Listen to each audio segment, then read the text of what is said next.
because it's out of the scope of what I implemented. What I can suggest you is if you go in the paper, there is a link to the report that we made, the deliverable of the project that we made, where all this type of, let's say, discussion is made by people that implemented the blockchain model. Deliverable 3.5, if you want to look for it, of the Right to Rail project. Sorry. Dan, thank you very much, Mario. Thank you very much. Speech.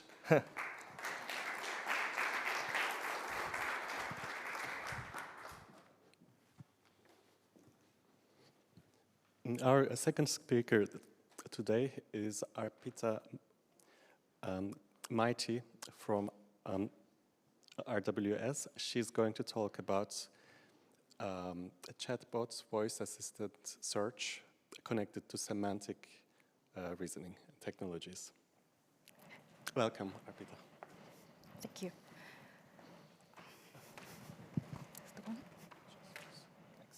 Okay, perfect. All right. Hello, everyone. Welcome to this session on gearing for success with voice and chatbots in enterprises. And that is the base for it is, of course, semantic and structured technology. I am Arpita Maity. I'm the Director of Product Marketing for Tridion Portfolio at RWS. The Tridion Portfolio is all about unstructured, structured content management, delivery, and structured authoring.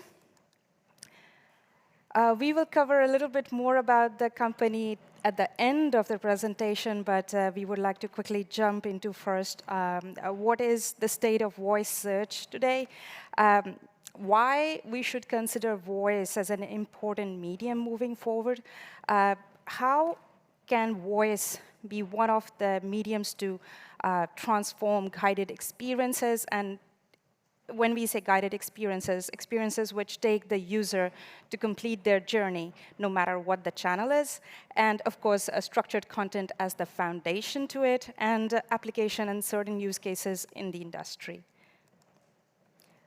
So what's the state of voice?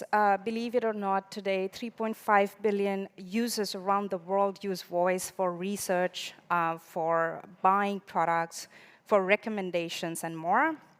There are more than 150 million devices that were sold as of 2020. We are in 2022, so that number has clearly gone up. Consumers are regularly making voice as their medium, their preferred medium. What is the temperature? Where should I go? When is my next bus coming to closest to me? What's the best solution for a laptop that I need to buy? What is the best child laptop? What's the best gaming laptop? And all kind of questions they can think of. Voice search are also directly to calling businesses because people want to be more hands-free. So based on the recommendation they receive from Alexa, Bixby, whatever it is, they're like, take me to the website. Can you connect me to the voice and the support agent, the call agent? We are also looking at personalization being driven by voice. And the reason for that is there is a lot of information that can be logged in when these calls are made, and especially if it is structured content on the web as well based on SEO. People are able to even get that 25 of the most used terms, what, when, why, are making up 75% of the keywords queries at times. And lack of insight on what people are looking for can really cost a business, because these questions, what, when, about a product, for example, or an offering, can make it appear as one of the top 3 results of an organization. So we will look at an example for B2C. Having said that, voice is important. We understand it is growing, and devices are selling more. But voice interactions today are pretty limited despite that. And the reason is, like, ideal interaction is like, hey, Roxy, when is this next commute for me for a train from Redwood City to San Francisco City? But instead of Roxy giving you it's exactly at this point, you have to understand there's a lot of underlying assumptions means that it understands that I'm looking at a train. It has to open up the transit, and it has to give me the time and the time I reach there. Instead, I have to first ask Roxy, can you please open the transit timetable? Can you please then tell me? So it's basically having to give her a breakdown of it, and this is just a B2C scenario. Imagine what happens if we apply voice search to B2B. Hence, there is a fundamental need to change the way content information is being accessed for enabling digital agents. Sorry about that. Going back to it, 75% of the voice searches use top 3 of the desktop results. So if your offering or your product or your service is not appearing as one of the top 3, most probably that 50% of the users globally are not able to find you or your organization. And content that ranks highly in desktop search is also very likely to be used as a voice search answer, right? So this is why voice and content goes hand in hand. And voice is essential to building guided customer experiences, because at the end of the day, we are all here so that we can enable a user, a customer, to complete their user journey, whatever they're looking for an answer. And we should be able to allow them to use voice to complete that journey, because when they are using voice, their eyes and their hands are free to engage and do more, which everybody wants to. So, where is voice being used in everyday life? You must be aware. Your car probably has it. You take your call, you play music. Sometimes you even ask for troubleshooting information. It is used in healthcare for looking up patient engagement, expert lookup, drug information. It is used as learning a second language. Any of you who's into learning languages, you can relate to this, that voice can help you with speaking the right way, saying the right thing, and not saying something that is not intended. It is also used for automatic translation. It is used for hands-free computing, and last but not the least, for internet searches. So, going back to it, just emphasizing that in order to experience more, technology needs to enable hands-free. Now about going a step deeper into this. So what does it mean? What does the business process, if at all, looks like? So it's very simple. Basically, you're looking at speech-to-text converter. You're looking at a machine translation, which can help you, let's say, in this case, German to English, because your base content for knowledge base, FAQs, SLAs, what have you, product information is in English. And there are bots which can translate what is the ask, thus the logic behind the conversation happening. Use structured content data to have the response. Again, it's fed back into a generator, which is fed back into the translation device, and then it is delivered as speech once again. So this can be done in any language. And let's have a look at how does it work in a B2B scenario. Like, what does it mean? On the top, you can see it's a demo scenario, which a Q&A and task. Person, Madalena, her phone breaks down, and she wants to assess her options. She bought the phone a couple of years ago. She does not know if she's still covered by the warranty, or she should be buying a new phone. So what she does is, clearly she goes to the website of the company of the phone or the organization who sold her the phone. And then she tells them that, hi, she logs in, and then she says that, hi, my phone is broken. What are my options? And the digital agent then looks into the systems, as you can see in the below box, which is the journey and the support to the journey systems, which could be web portal, CMS, the customer relationship management. So her access, her identity, her sales, and all of those information can be accessed to tell her, right, you bought your phone 5 years ago, you have an extended warranty. And I give you 2 options, or maybe 3. First, you can buy the phone new, and maybe you can have a discount on us, because in 3 months, a new version is coming out, which also means that you can buy this phone for cheaper after 3 months, or, well, buy it full price today. Second option is, since you have extended warranty, you can get your phone repaired, and then you can buy the new phone when it comes out. And by the way, based on your information, your address, we have a service center right next to you, so they can pick it up, and they can give it to you in X amount of time after having looked at what the situation. She decides what she decides. In this case, she decides that I want the free warranty coverage, and maybe you fix my phone for free. Why not? I mean, we all want that, right? Or maybe she would have decided to go for a new phone. Who knows? In this case, and then her phone goes back to the company and back to her, and everything is well with the world. And as you can see, the journey is supported by knowledge base, ERP, product information support, and business process management, because what's the process? How has different things need to be recognized and documented? And this is a little bit more into the architecture, different digital touch points. So we are looking at, and at the bottom, of course, the systems and the tools remain the same. And in the middle is the middleware, where you have the chatbot, the integrations, the API, the speech to text, text generation, machine translation, and all the beautiful things.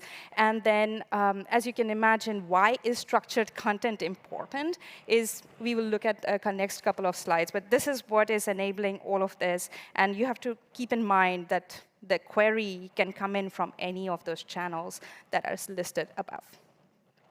So the need for structured content. The beauty of structured content is that it's not just data. It is information that can be treated as data. It has metadata. It has information. It has a hierarchy and a relationship. And the best part of all, each block or module can be authored on its own, and it can be reviewed or translated on its own. So it's a highly efficient way of creating information, managing information, especially for organizations which have different variants coming up, especially if the information is business critical, life critical in certain cases. We will look in the next couple of slides. And then even better is the information is headless, meaning it can go on any channel without rework. And of course, it can be repurposed across different divisions, be it training, manual, product documentation, claims management, and so on and so forth. And what makes it even more interesting is when we add a semantic layer to this structured data. What does it mean now? We at Tridian, we have the structured content management, and we added pool parties layer for semantic reasoning, understanding, which not only allows authors to automatically smart tag content, we also define relationships. We also help with bot integration, so where the bot can easily understand what is an information that is being asked, how the responses should be made. And the best part is you can define how granular, how small do you want to go with the response. Like I think, attended a session yesterday where they said you should not be throwing a whole page at your customer or a prospect to go look and go find your solution. We should be giving them as much as they're looking for, and that is possible with structured content because you are creating information at a desired level that you want, and you're defining it, and you're adding meaning to it.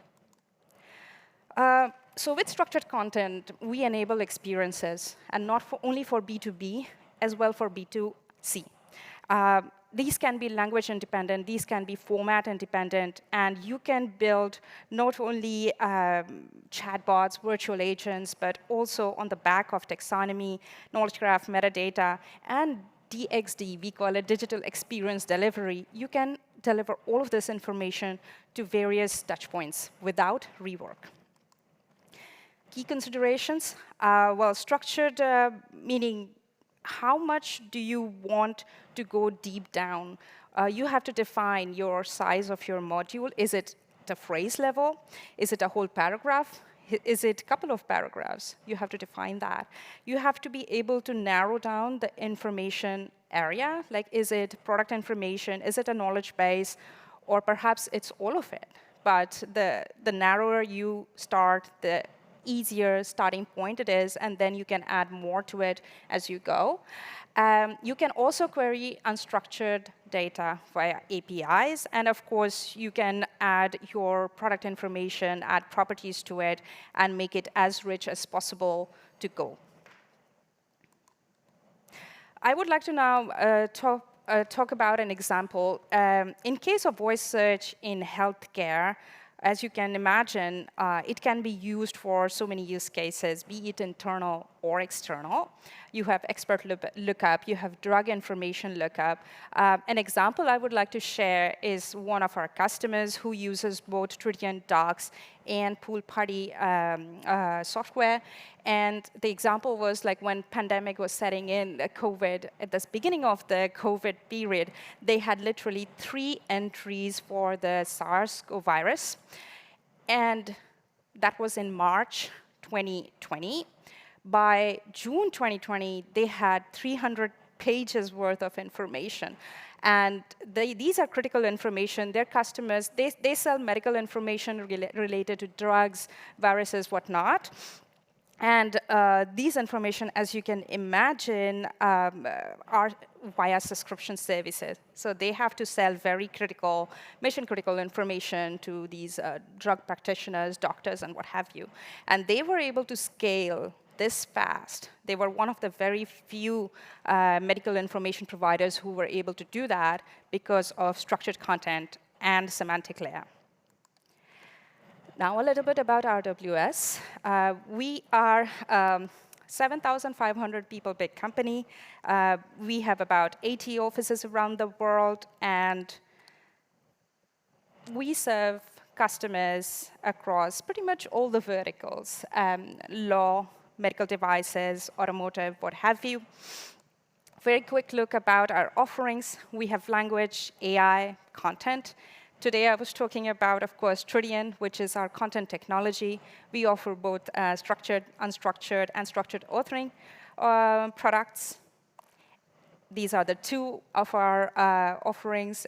Primarily, Tritium Sites is about web CMS, creating those portals and experiences, digital touchpoints.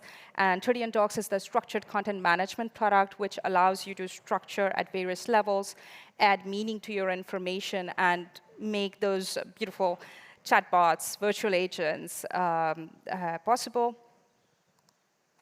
And who benefits from Tritium Docs? I told you this is about mission-critical information. It's not just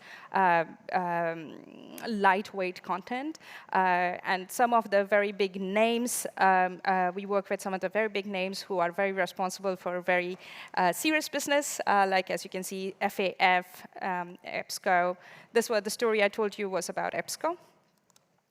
And if you want to know more, we have a paper which is on intelligent knowledge networks. We work together with IDC to figure out how we can enable knowledge workers within an organization find information that they are looking for, establish and benefit from the knowledge that they already have. And of course, we have an upcoming summit happening in Stockholm in October, which is about guided experiences and cognitive technology. So anything, please look this up. Thank you.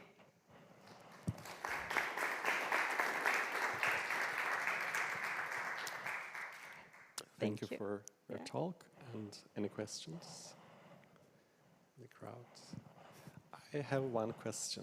Sure. Which is usually when I'm using those technologies about voice-assisted like responses. What really doesn't work on my side is semantic disambiguation. Like, I say something, we all know those examples, like I ate spaghetti with chopsticks, and the machine might interpret it, it's spaghetti with chopstick sauce, like this. What kind of technology is that touches between this semantic reasoning for these kind of a disambiguation in this Yeah. this like So services. basically, you're talking about how can a phrase can be interpreted in multiple ways. Exactly, So yeah. when we do that for organizations, we are looking into the ontologies, the relationship descriptions, and also describing sometimes a thesaurus for a certain industry, for a certain organization that needs to be described first. So that I'll be talking about the B2B scenario, of course, because once it is defined, then the chatbot or the virtual agent knows what is the context, and also based on the machine learning of the previous such questions, it can suggest you, maybe you're looking for this, others have looked at this. So I suppose that helps you understand. That is, of course, the pool party technology underneath, which helps us to enable that disambiguation. As a follow-up, as a user of such technologies, if I'm asking a Siri, Apple knows about my context because smartphone is my life and knows everything, and in the Google as well. So in the case of RWS and the solutions, what kind of personal data is used to have this sort of context, or is it used at all? It will depend, I would say, because at the end of the day, it depends on the customer, the region, GDPR or not, and how much information can be accessed via cookies, via the API, like GraphQL. And personalization is something that is really built into Tridian sites, which can really look up to active personalization, so not just static. So where you are based, your location, the time of the day, your profile. So it really depends at the end of the day how much is that organization really pays attention into building that profile, and it can be programmed into looking into as many factors to define the profile better so that the personalization can be more active and serve better results. Any other question? Then, thank you very much for the talk. And we are at the end of a session. Thank you for your attendance.